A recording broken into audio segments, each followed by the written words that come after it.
It's nice to be important, but it's more important to be nice.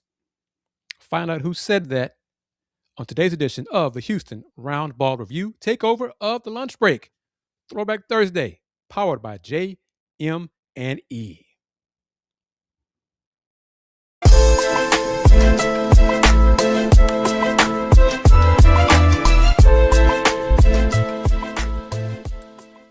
Welcome to today's edition of the Houston Roundball Review Takeover of the Lunch Break, powered by JM&E.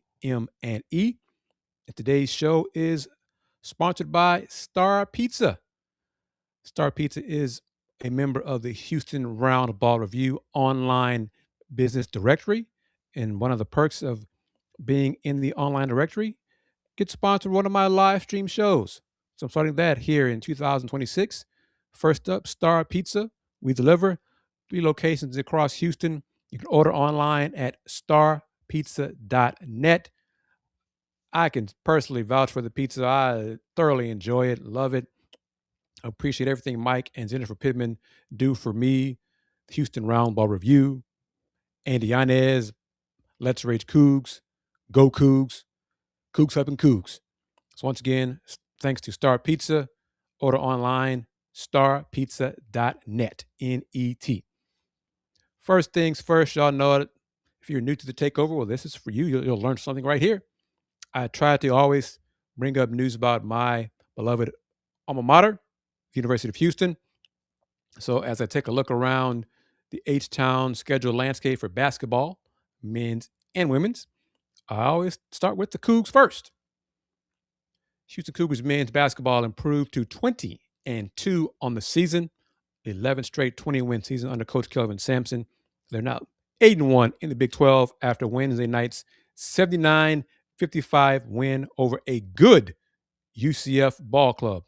UCF was coming off a home win over Texas Tech a few days ago, Saturday, when they dominated Texas Tech on the boards. UCF did to Texas Tech what Tech did to Houston in Lubbock to hand the Cougars their one loss in the Big 12 thus far. But the Cougs clamped down defensively Wednesday night and defeated UCF by 24 points. UCF was scoreless. I think missed 13 straight field goals in the game. I'm going to play clips and comments. You'll hear comments from UCF head coach Johnny Dawkins, as well as, of course, Houston head coach Kelvin Sampson. But Coach Sampson's 2 clips I'm going to play for you are a little bit different than focusing on the game. Going to be focusing on NIL, and also the game is not a secret. E-Racism, the annual game, and the Wednesday matchup against UCF was part of the annual game about E-Racism. And Coach has a lot of things to say, and he'll share some history. So all of that here on today's edition of the Houston Roundball Review Takeover. Cougs next game this Saturday night at BYU in Provo, Utah. Game can be seen on ESPN. Late start, 9:30 p.m. Central Time. The Cougs versus the Cougs. My Cougs against BYU, Danny Ainge's Cougs. BYU's coming off a few losses. They lost Wednesday night on the road in Stillwater to Oklahoma State. And BYU needs this win. They're 5-4 now in the Big 12. So they're 3 games behind Houston, 4 games behind Arizona. We're at the halfway point of Big 12 conference play. BYU needs to win Saturday. And, of course, Houston's going to have a say in that. And look forward to it. And, of course, after the game, join me, Andy, Dayon, and Fluff for the latest edition of Let's Rage Cougs, the number 1, the original post-game show for Houston football and men's basketball. Watch on YouTube via the Houston Roundball Review or on the Let's Rage Cougs, Paw Slamma Jamma platforms. And before I forget, if you don't know, if you are not watching today's edition of the Takeover on YouTube, you can be watching it on Roku via the BS3 app. You can download the BS3 via the app and watch great shows like this, The Takeover. If you don't have Roku, you can go to BS3Network.com or BS3TVLive.com. Back at the schedule, Houston Cougars men's hoops rolling again. Women's team coming off a big win, buzzer-beating win on Sunday by 2 over Cincinnati. Yeah, well, Wednesday in Fort Worth, TCU said, no, you're not going to make it 2 games in a row in the win column. The Horned Frogs won 90-45. Not much needs to be said after that. Houston Cougars women's team will be back in action on Saturday at home versus another good Big 12 team, Texas Tech, a surprisingly good Big 12 team, to me anyway. That game will tip off this Saturday at 5 o'clock inside the House of Fertitta. Game can also be seen on ESPN+.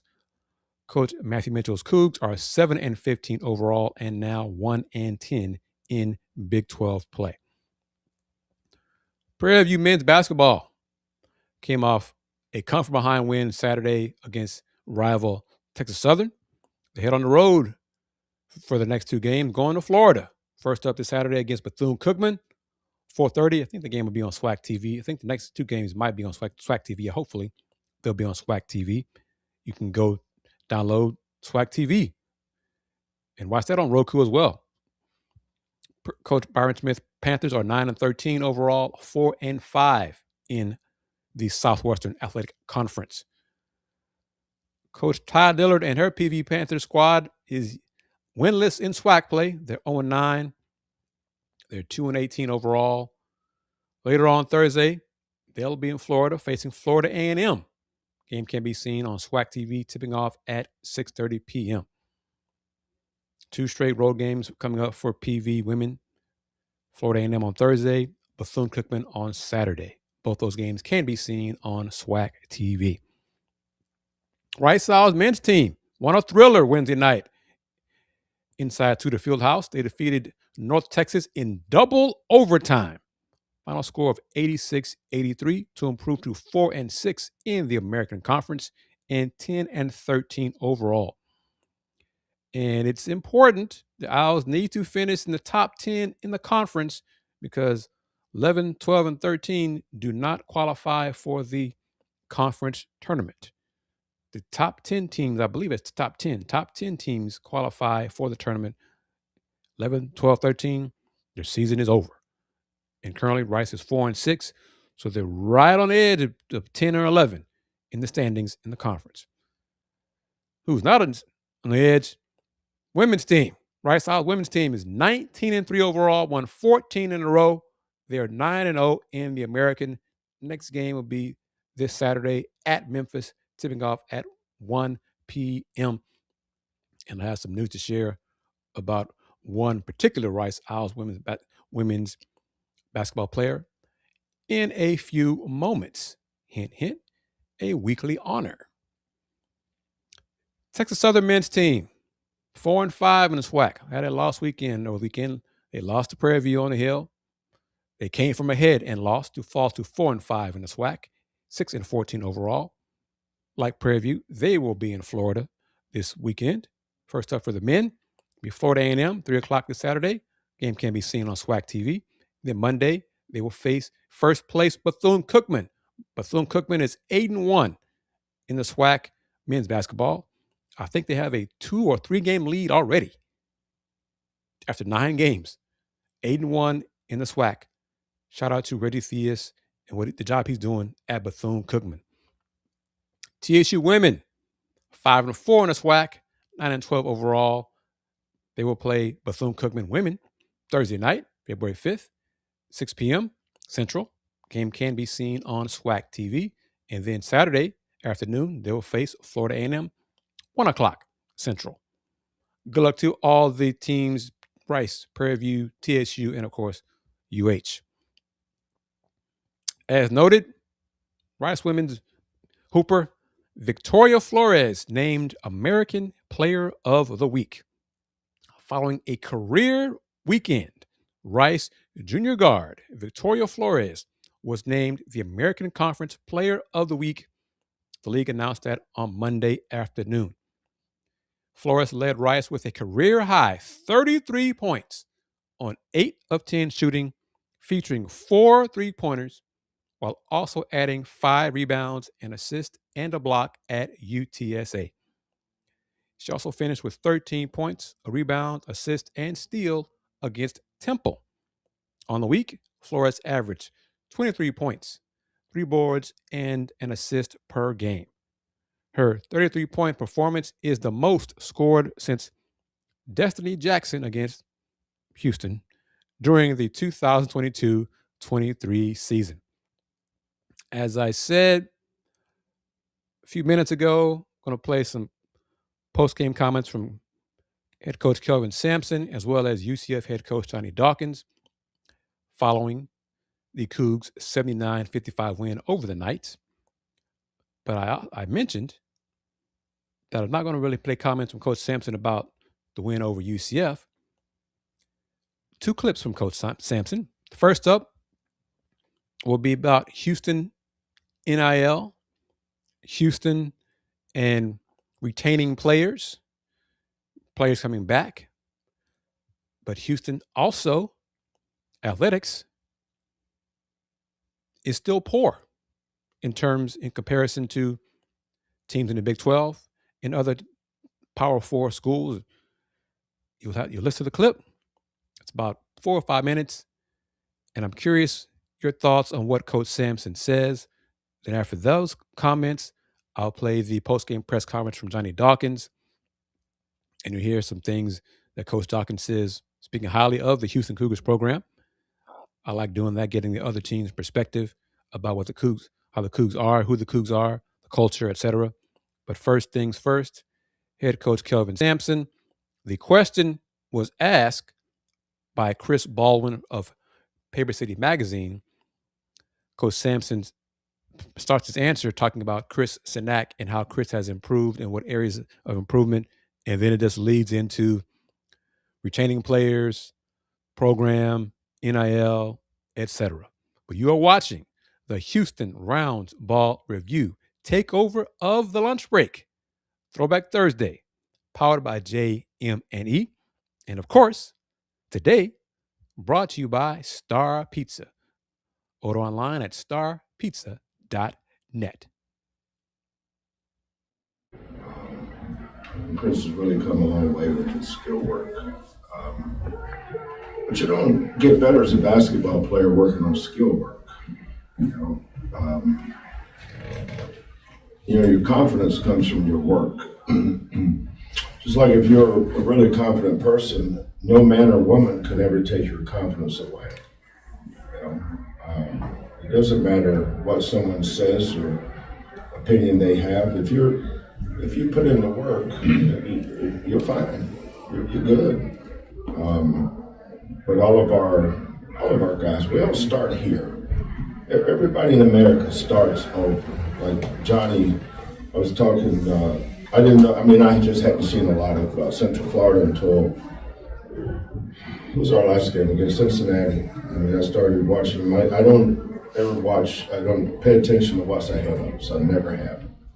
So Saturday night, I took a peek. My video guys will put some games on my iPad. So I was looking at them, and I didn't know much about their players, but I'd read about them. I just hadn't seen them, and I saw how good Folks kid was. I knew Kugel because he'd been around for a while, but I didn't know who Stillwell was. And then I saw their Kansas game, I saw their Texas Tech game, and I realized that they were good. But Johnny lost every player from last year. He didn't have one kid back. He lost every kid, just like Baylor. Baylor didn't return a player from the previous year. One of the things that helps us is but we have a program. We have a great program here.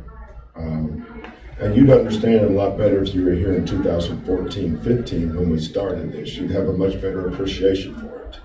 if you were here. Like Kris knows what we inherited, and we know what we had to go through. Joseph, certainly, but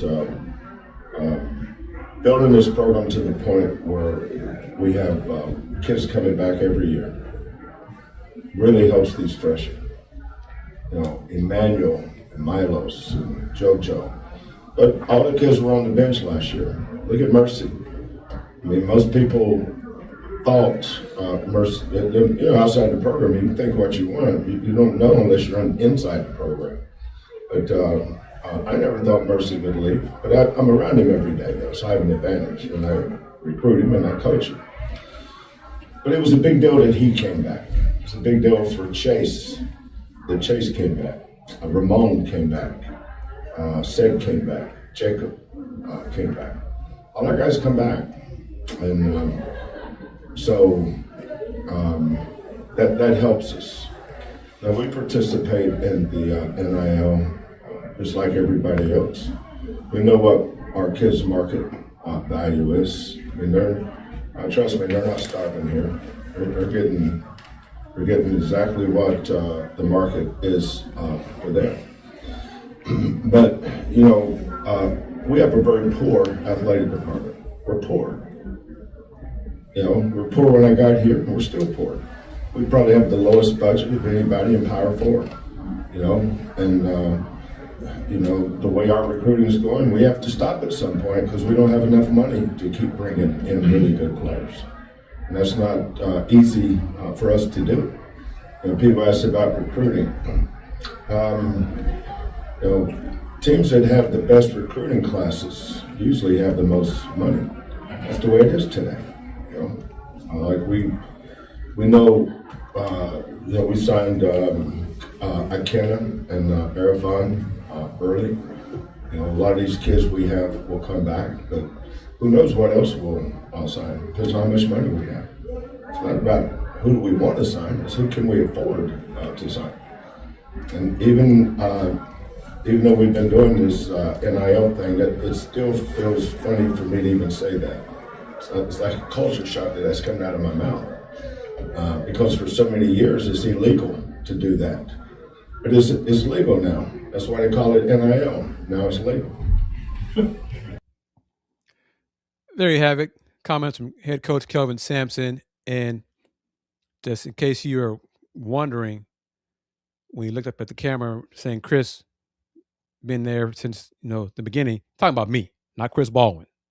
No shade to Chris Baldwin. Chris Baldwin just started covering the Cougs a few years after Joseph and I started covering the Cougs. I've been with covering the Cougs and Coach Sampson since year one. So I was the only person at the American Conference Media Day, Coach Sampson's first year. Me. Little old Houston, independent Houston Roundball review. So he is correct. I was there when Hoffind was dimly lit. Players that first year were not as talented, but they worked hard, they competed, they got better, and they began laying the foundation of what 11 years later is now a nationally relevant, prominent program competing for conference and national championships. But I'm curious your thoughts on what Coach Sampson said about Houston athletics being poor and at limited budget impacts their recruiting and what they can offer to talented players. The Cougs may lose out on some top-tier talent because that top-tier talent wants more money than the Cougs can afford. But it still did not stop them from getting and signing Irfan Diane, the number one center in the class of 2026, and who was named to the McDonald's All-American squad, and Akena Alozie, one of the top point guards in the country. This program is not for everybody. This program does not have enough money for everybody, for all those top-tier players. But the Cougs still get what they can. They still get talented players, and they develop those players, and they will continue doing so as long as Coach Sampson and his son are in charge. But I'm curious your thoughts on what he said about Houston athletics being poor and limited when it comes into the recruiting budget. Now, I'm going to play Coach Johnny Dawkins' press conference. And one issue with the visiting teams, the visiting media does not know the protocol of Houston. So the questions, usually you like to have UH Media Communications pass the microphone around to the media to ask their questions so it can be heard in the feed for what they air on the Houston Athletics YouTube channel. Was the case for the UCF media. So the media, most of the questions were not asked into a microphone. So you'd hear Coach Dawkins answering the questions, and you may barely be able to hear the question being asked. So just give you a little heads up there. But listen to Coach Johnny Dawkins, UCF head coach, talking about the Cougs, talking about the win that the Cougs had over his Knights, final score of 79-55 Wednesday night inside Fertitta Center. Last game out, you said your team played a complete game. What happened tonight? Houston played terrific. I thought they defended at a high level. You have to be able to match their intensity, you have to be able to match their physicality, and we weren't able to match it, this game. I thought they did a really good job defensively. You can tell by percentages. When teams shoot as poorly as we shot today, I think they had a lot to do with it. And there are areas that we got to grow and get better from this type of an experience. You talked earlier, pregame, about how Houston to go on runs. You were down 2, they go on a 12-0 run. How difficult was it to come back from that? Real difficult. They're an experienced team. Those guys have been together, especially, the perimeter guys for a long time, so they know exactly what Coach Sampson wants, and they do a good job of executing that. And so trying to, slow down their runs as best you can, because when they get on those runs, and this place is electric as it was tonight, they feed on that, and they start making plays, and they did that to us tonight. Your team's been strong on the boards all year. What happened on the bus? I thought they just out-rebounded us. They're very good on the boards also. They do a very good job of rebounding the basketball. I knew it was going to be a competitive battle, and they out-rebounded us tonight, But like I said, I thought our guys battled, but, I give them credit. They did a really good job on the boards. They made a lot of extra effort, a lot of extra plays, and that's what you have to do. We've done that as well a large part throughout this year. Tonight, they did it better than we do. You've had an opportunity to coach against UH for some years now. What's different defensively about this group from what you saw on tape, what you saw tonight compared to maybe in years past? To me, I think it's still very similar. I think their formula is still the same. They defend very well and they rebound very well. I think everything that they do playing-wise starts with their ability to defend and rebound the basketball on both ends. I don't think he's changed that really at all. I think the personnel has changed. Like I said, you got a well-coached team. You got a team that's going to play really hard, and they're really talented. So that combination usually lead to some level of success. What do you hope your team learns about physicality and soft abuse? Well, I think it's good for us to learn from that. I hate to get beat like this, but I think there are lessons that we have to learn about just how physical this league is. I think we face some teams. Don't get me wrong, that have been physical as well already, but they're seeing that this consistently, night in, night out. There's going to be no reprieve from that. When you go to play a game in this league, there's going to be a certain level of physicality you have to be ready for every single night. And you have to expect it, and you have to bring it. And I thought tonight, I think over the course of 40 minutes, their physicality and the way they play, was something that our players have got to understand the importance of having every night as well. Coach, you're able to keep them off the three-point line, but why was it so hard to limit the paint points for them? Well, they do a really good job of getting downhill. They have some strong drivers, especially like Fleming can get downhill, Sharp can get downhill, Zane can get downhill. They have guys that experience and know how to play. So when, maybe taking away the three, but, to take away something, you have to give up something else. And so that's why I think they had opportunities to maybe touch the paint a little more because, the three-point line wasn't there as much as maybe they had seen in the past. And so they touched the paint. You like to credit the other team. What did you need to see your team do more? I think we need to play with more poise offensively. I think we had to play with more composure. I thought we tried to force too many plays instead of letting the game come to us. And they can do that to you because the way they get after you and you know, with the level of intensity and how they play. And you have to, you know, be poised in that situation. For a lot of these guys, it's the first time they've ever seen or played against Houston. And so for them, you know, it's hard to try to describe it in film. It's hard to kind of simulate it in practice because, you know, they've never played against them before. And so, you know, with those guys returning, they have some guys there that, you know, are keeping their culture, and that does a really good job for them. You have culture keepers there like Sharp, like Hussein, you like Tugler. I mean, these guys all been there. They're Final Four players, and they're coming back, and you're adding, you know, terrific young talented pieces with them to continue, you know, the process that they have. And so our guys, seeing that for the first time, you know, I think it was something that they had to get used to, and you know, throughout the game. Coach, what would you say is the biggest difference between the performance against Texas Tech compared to tonight's performance against you? I thought Texas Tech, we played really well for the whole 40 minutes, as Trace just mentioned. I thought our guys were really dialed in. I thought we did a great job of executing the game plan from the standpoint of what we were trying to accomplish out there. And, you know, with that, you know, I think it led to us having, you know, a good night, you know. And I thought Texas Tech played well. You know, so I thought they played well and we played well. And so it was one of those wins where you look back and say, wow, it's not as if Texas Tech played bad and they lost. I thought they played well. And we just were able to secure the win tonight. You know, I thought they really took a lot of things away from us that we normally would get, and things that we've seen, you know, shots that we've made. I think we missed a number of layups around the basket, things that we normally finish. I think when we started missing those shots, those shots that we normally make, I think we started putting a little too much pressure on ourselves to make baskets after that, instead of just staying composed and understanding that you're going to make and miss shots. Don't let it get to you and keep playing. How taxing is it when Houston is able to shoot the way it did from the floor for the majority of the game and then still come down with those 12 offensive rebounds when it did miss? Oh, it's tough because, you know, they do a great job of, you know, when they miss, securing rebounds, second and third shot attempts. They do a really good job of that. And they were able to get some of those against us. What did they have, 12 offensive rebounds? Absolutely. We had 10 ourselves, but they had 12 old boards.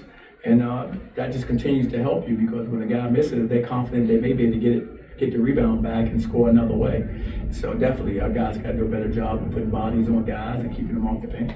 Couple more? Keep them off the boards. Yeah, Coach, over the years, Sampson has had several older veteran teams. But what was it like seeing two freshmen kind of run the show for Houston tonight? You know, I was amazed. You know, they had two regular freshmen, but I was amazed. I think both of those guys will be, you know, high first round picks probably, just based on what I saw and how poised they play for young players. You know, they're very, very talented. And so I see those young guys grow into their role. I'm sure at the start of the season to now, they're probably different players because with the level of confidence, the understanding of what the system is. But yeah, I mean, I think, yeah, with those type of players, you can have them run the show. And especially when you have veterans like the ones they have who are secure in who they are and who are buying into their roles, you can tell those guys are happy for those players and their successes. And that's what you have to have a special team is when you have young players who are that talented, is having older players that buy in and are happy for those young players and what they're accomplishing on the court. Weeks ago, your team had a close win with Cincinnati. What do you have to learn from this one, shake off, and now go on the road to play better? No, exactly right. We have to, you know, make sure that we, you know, take the lessons that we'll learn from this game when we start watching tape and we start preparing for Cincinnati. That's what we're going to have to do. It's like, okay, what are the lessons? What can we do to continue to get better, you know, based on where we are? We still should be getting better even at this time of year. You know, these guys have been with us for 9 months. There's still a lot of room for them to improve. We just got to keep pushing them and keep working on certain things to get better. And then start preparing. I haven't seen Cincy since that game, really, so I'm not sure exactly what they're doing. But we have to start preparing for them tomorrow. There you have it. Post-game comments from head coach Johnny Dawkins, UCF Knights. Some kind words about the Cougs freshmen, Coach Sampson's style, the culture that Houston has established. Houston won the game 79-55 over his UCF Knights. You are watching this edition of the Houston Roundball Review Takeover of the Lunch Break, powered by JM&E. And today's Takeover is brought to you by Star Pizza. 3 locations across Houston, and I love their pizza. I love their dessert pizza. I love their supreme pizza. I love their cheese pizza. And Andy and I have a few other things, collaborations that we may be sharing with you and the audience, the viewers of the Houston Roundball Review and Let's Rage Cougs with Star Pizza in the coming weeks. So But if you want to order some great pizza, and they have more than just pizza, they got pasta, they got all kinds of great food. Find out for yourself. Order online at starpizza.net.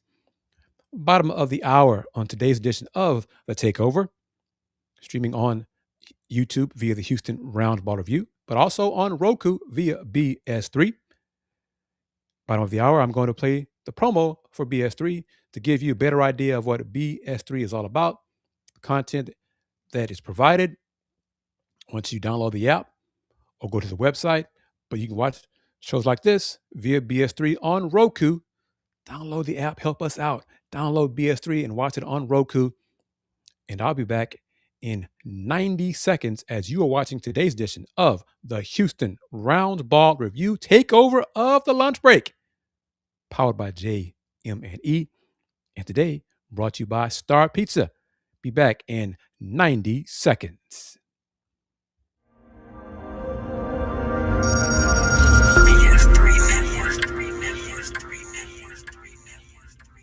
BS3 Network, changing the way you watch TV.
Welcome back to today's edition of the Houston Roundball Review Takeover of the Lunch Break. I'm, of course, KG Kris Gardner, owner of the Houston Roundball Review.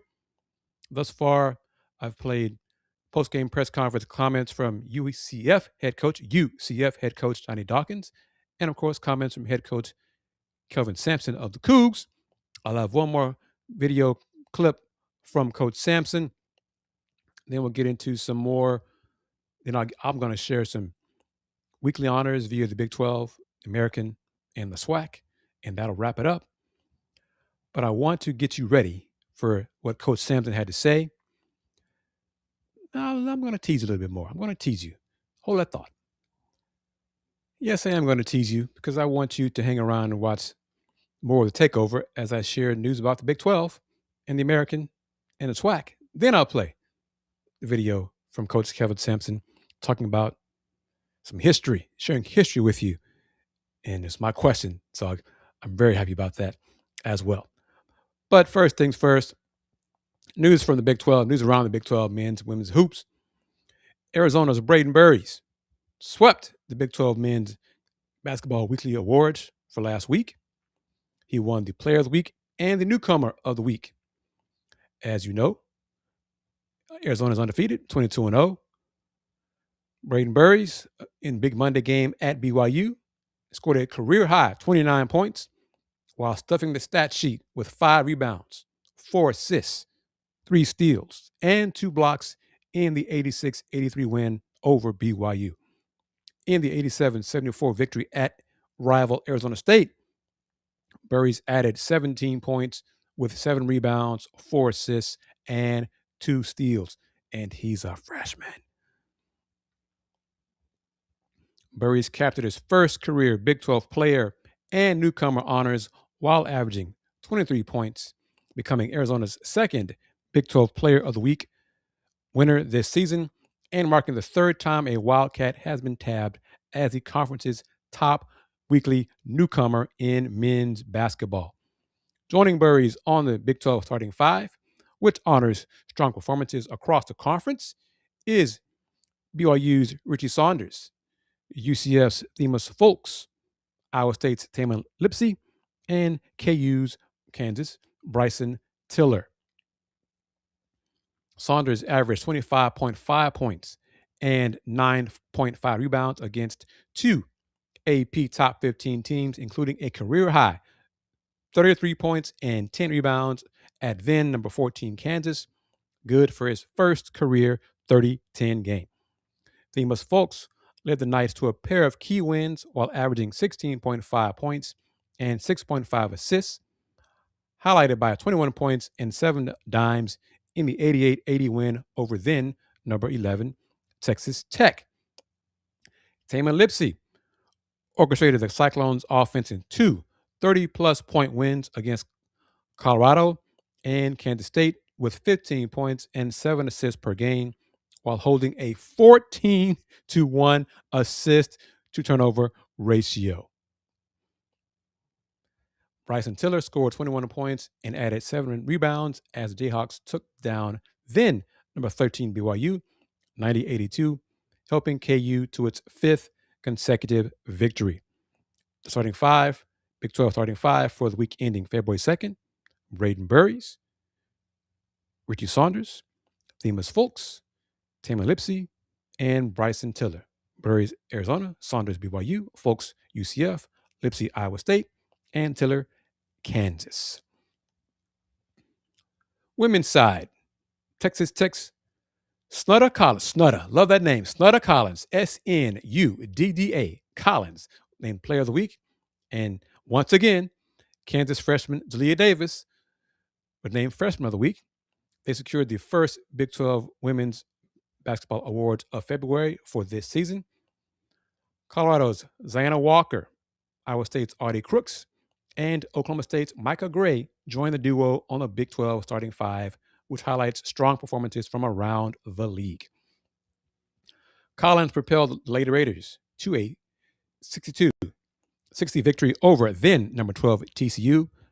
TCU got back on the win column with blasting Houston. But anyway, the senior guard posted her second career best scoring performance in her last 3 games with a 28 points versus the Horned Frogs. Collins added 5 rebounds in the victory while shooting 45% from the field and 50% from downtown. It improved Texas Tech to 8-3 in Big 12 play, marking the first time the Scarlet and Black have totaled at least 8 wins in league play since the 2012-13 season. Wow. Collins started the week with 16 points while shooting 46.2% from the floor against Iowa State. This is her first career Big 12 Player of the Week honor. Jalea Davis scored 29 points with a career-high 9 rebounds against then number 9 TCU. The 29 points are the most by a freshman nationally against a top 25 team this season. Davis added 14 points and 6 rebounds against Colorado. Davis is the 3rd player all time to win the league's Freshman of the Week honor in 5 consecutive weeks and is just one shy of matching Ayoka Lee's record of 6 straight weeks. Ziana Walker averaged 18.5 points and 7 rebounds in 2 victories in the Sunflower State. Audie Crooks averaged a double-double for the week in victories over then number 21 Texas Tech and UCF. During the midweek game against Texas Tech, Crooks scored her 2,000th career point in her 89th game, becoming the fastest Big 12 women's basketball player to reach the milestone. Micah Gray led the Cowgirls to wins over BYU and Arizona during the week, averaging 24 points while shooting 51% from the floor and 50% from 3. Snudda Collins put up career highs. We all know this. That'll do it. One slide too many in there. Last 2 slides, I made a mistake. My apologies on that, but you know the starting 5, Big 12 starting 5 for week ending February 2nd. Micah Gray, Audie Crooks, Ziana Walker, Jaleel Davis, and of course, Snudder. Love saying that name, Snudder Collins. American hoops. Real quick, men's hoops. Jordan Riley from East Carolina was named Player of the Week. Scored 72 points over 2 games, averaging 36 points, 6.5 rebounds, and 3 assists. Against Rice on January 28th, the senior dropped 37 points, while against Florida Atlantic on February 1st, he scored 35 points. Recorded 35 points, 9 boards, and 5 assists, while also making the final 2 free throws of the game to clinch a 76-75 win on the road. Josiah Parker was named Freshman of the Week from FAU. He averaged 18 points and 9.5 rebounds over 2 contests for the FAU Owls. He had a big double-double with 21 points and 14 rebounds against Memphis on January 29th, before dropping 15 more points and 5 rebounds against East Carolina on February 1st. Women's hoops, we know this one already. Player of the Week, Rice's Victoria Flores. She led the Owls to a pair of wins over Temple and UTSA, averaging 23 points and 3 rebounds. In the win over UTSA, she scored a career-high 33 points on 8 of 10 shooting and 13 of 14 from the charity stripe. Dora Tolman from Tulsa was named Freshman of the Week. She helped guide the Golden Hurricane to a win over Florida Atlantic, scoring 11 points while collecting 5 rebounds and dishing out 3 assists. SWAC honors men first. Tab, Jackson State's Deshaun Ruffin. Prairie View's Tayrionne Joseph, and Alabama A&M's Koron Davis for the Basketball Weekly Awards. Player of the Week honors went to Deshaun Ruffin. He was a key contributor for Jackson State during this past week of competition. He averaged a league-leading 36.5 points per game to go along with 6.5 assists. So he did more than just score. Tayrionne Joseph poured in a game high, 31 points while shooting 11 of 23 from the field and knocking down 5 threes as Prairie View defeated Texas Southern.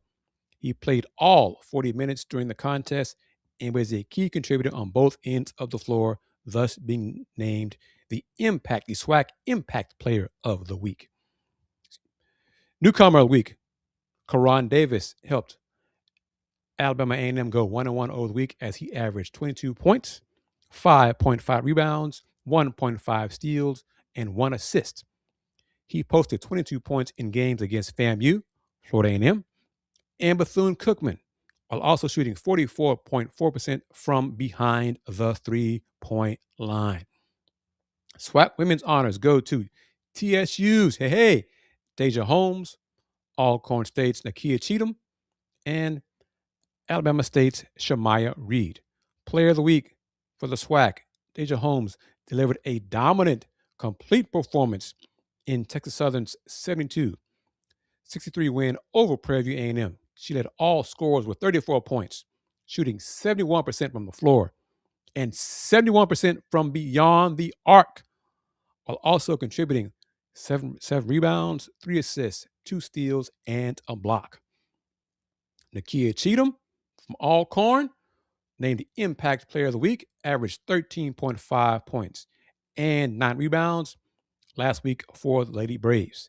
She shot 47.8% from the floor, including 33.3% from beyond the arc. Newcomer of the week goes to Shamaya Reed. She helped Alabama State to a 2-0 record this past week of competition with wins over Florida A&M and Bethune-Cookman. She averaged 14 points, 3 rebounds, and 3 assists, and 2 steals over those 2 games. Now, as I close out the final moments of today's Takeover, as promised, as teased, I'm going to play comments from head coach Kelvin Sampson from Wednesday's postgame press conference of Houston's win over UCF. Coach Sampson wore this shirt in the postgame press conference. It's "This game is no secret." Below that, it says "Eracism." Coach Sampson is one of the coaches, part of the the board of directors for this group, the Racism Platform. I am one of the media members that's part of the board as well. So this annual event that Houston is a part of, I asked Coach Sampson to discuss either the shirt, the event, to provide more info and details, and he does as only he can. And he provided more info regarding the game, the history behind the game. If you don't know it, you need to Google it. It was a secret game. But I'm going to let Coach Kelvin Sampson provide you more info as you're watching today's edition of the Houston Roundball Review Takeover of the Lunch Break. Coach, just share your thoughts on this game, No Secret shirt, the racism. Yeah, it's one of the shirts that one of the causes that I'm deeply passionate about. You know, racism in our country is uncomfortable for a lot of people. It's really uncomfortable for racist people. That's who has the most discomfort. You know, people that want to be part of the solution and want to keep it at the forefront. So they picked out 3 coaches to design a shoe. So this shoe was designed for me. And you can see all the things around it. And I'm gonna take this. I'm gonna take this pair of shoes I wore tonight, and I'm gonna auction them off and try to raise some money for a charity that we can use it to help somebody that needs it, a worthy cause. So in 1944, John McClendon was the head coach at North Carolina College for Negroes. That's what it was called. And back then in 44, there was segregation. Black players and white players weren't allowed to compete against each other. But he was beating everybody up pretty good that they were playing. And he thought he had a pretty good team. So he wanted to see how good they were. And so I've read about this, but I don't want to say, because I want to be accurate. But somehow the game came where North Carolina College for Negroes was playing Duke University. North Carolina Central is the name of the school now, and it's located in Durham, North Carolina. And Duke University is in Durham, North Carolina. So somehow the game was set up, and it had to be like on a morning, might have been a Saturday morning, when it would be kind of inconspicuous. And the game was set, and North Carolina College for Negroes won. And so that's where this game is no secret came from. That game was a secret. We don't have to be a secret anymore. And Coach McClendon went on to become one of the great coaches, not one of the great black coaches, one of the great coaches. He was one of the forerunners of the modern day fast break. Hall of Famer, coached at Tennessee State. I think at the time it was called Tennessee A&I. So when I was a young coach, I was born in 1955. So I'm 70 years old. And so I was a head coach in major college when I was 31. Not because I was some kind of good coach, it was just a tough job. I mean, you hired guys like me at schools like Washington State, and we happened to do good, and I moved on. But in the summer, the shoe company back then was Converse All-Stars. And the first pair of shoes I ever got was a canvas pair of Converse All-Stars. They cost $15. I remember that. But the Converse would take all the coaches and their wives, and they would take us on a trip, a vacation, I guess.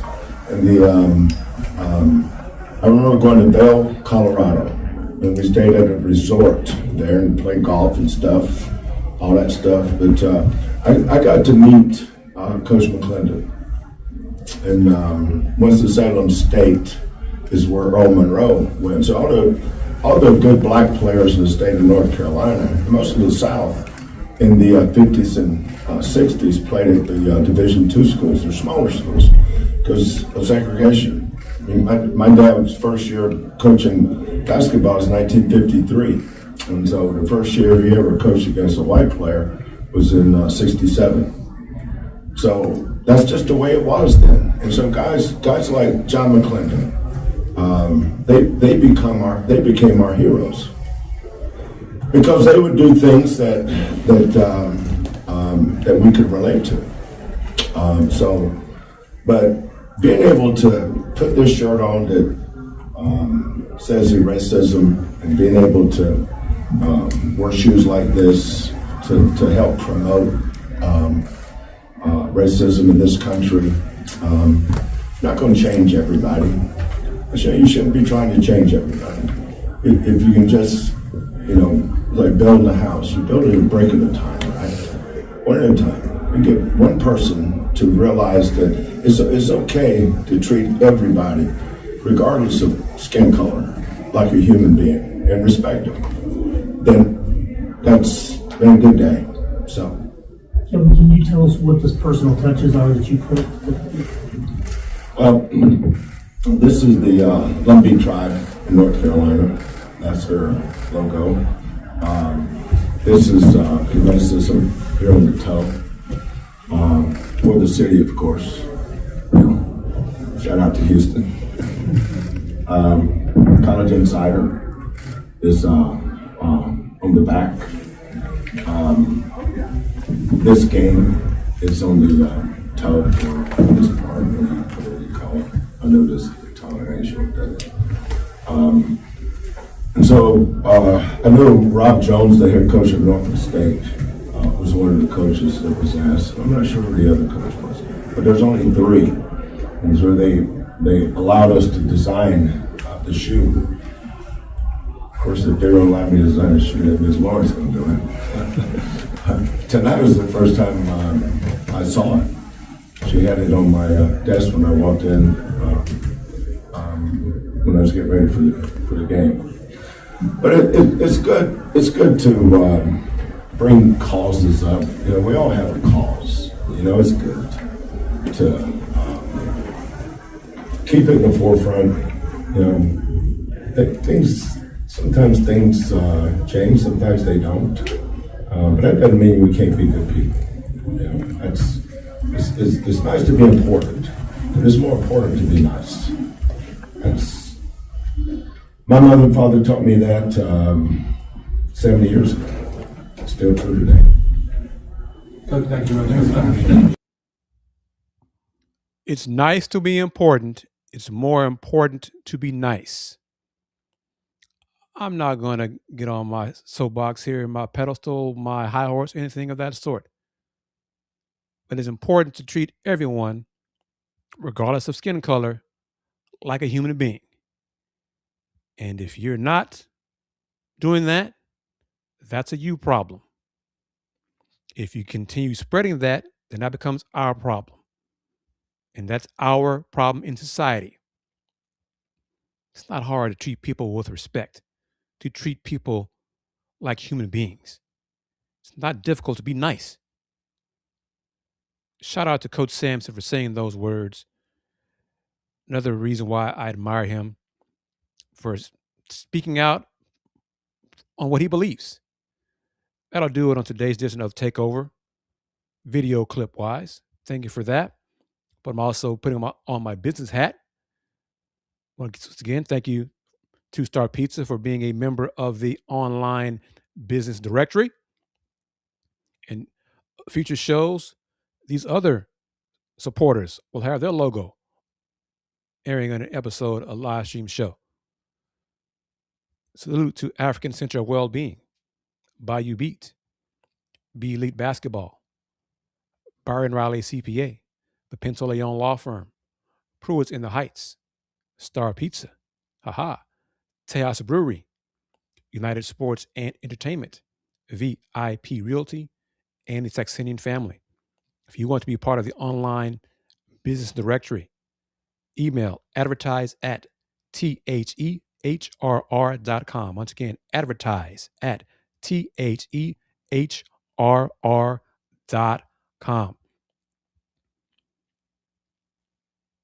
You can also become a Houston Roundball Review YouTube member. 2 tiers, the All-League tier for $2.99 per month, and the All-World tier for $4.99 per month. Different features. You get early access to new videos, exclusive access to new videos and content. Become a member. I share updates regarding bracketology as it pertains to the Big 12 schools and Houston at least once a week. As you get close to Selection Sunday, I'll do more than once a week. Scan the QR code, become a member, click that join button as you're watching on YouTube, and become a member of the Houston Roundball Review YouTube members only family. Or you can order some merch, sweatshirts, mug, hoodie, pants. Scan that QR code and order your Houston Roundball Review merch today. Wrapping it up. Salute once again to Star Pizza, great pizza, Houston's Pizza, 3 locations across the Houston area. Order online at starpizza.net. Become a member of the Houston Roundball Review online business directory like Star Pizza. I am, of course, a proud University of Houston graduate, proud alum, Cougs up in Cougs. You don't have to be a Coug to support the Houston Roundball Review, though. But Star Pizza, Mike Pittman, Jennifer Pittman have been great supporters of me, the Roundball Review, Go Cougs, Andy Yanez, and Let's Rage Cougs. And reminder, Andy and I will be in Kansas City in March for the Big 12 tournament. Yes, the Big 12 sent out email about 2 weeks ago to apply for credentials to the tournament. Andy and I were approved within 24 hours. Yes, that quickly. The respect is genuine the conference has for what we are doing. So spread the word about the Houston Roundball Review. Spread the word about the takeover of the lunch break on Thursdays, airing on YouTube via the Houston Roundball Review. And of course, as well as on Roku via the BS3 Network. Next Thursday's show might be live. You might want to subscribe to the Houston Roundball Review YouTube channel for updates and see for yourself. That'll do it. I am KG Kris Gardner of the Houston Roundball Review. Subscribe to this channel. Click on that bell. Like the channel, like the videos, spread the word. And reminder to share this with your friends. Since 1994, the Houston Roundball Review. Local name, global perspective. Take care. Peace.